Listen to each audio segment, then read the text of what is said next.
फुलाओ यो दुल्हा। अरे 200 रुपया पापा जी दिहले आऊ हो मम्मी से पूछ के बरुआ के पापा जी कि 100 रुपया पापा जी दिहले आऊ हो मम्मी से पूछ के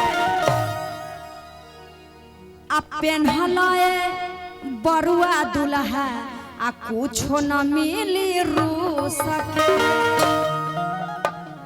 मुन्ना भैया गर्दा उड़ा देने बड़ भाई सरपंच। अरे 100 रुपया चाचा जी दिहले आऊ हो चाची से पूछ के आ पेन्हले दुलरुआ बरुआ आ कुछो न मिली रूस के।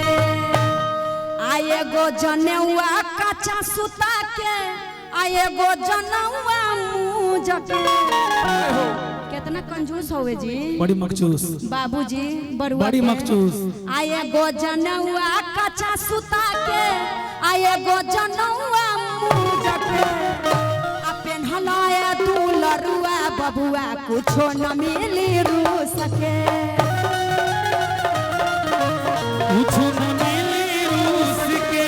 पेन्हलाए बरुआ दुल्हा कुछो न मिली रूस के।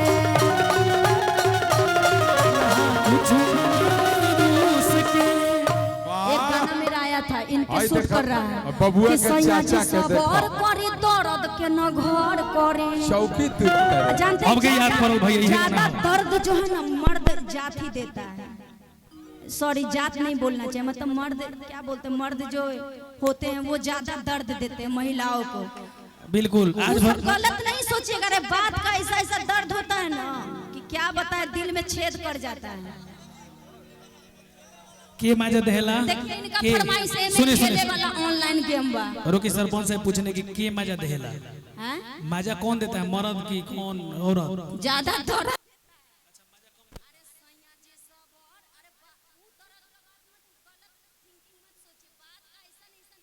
है ना कि दिल में छेद करके पीछे में निकल जाए। ना सरपंच साहब को बुझाले दोसर कुछ। कौन सा कि ये में खेले वाला ऑनलाइन गेम बा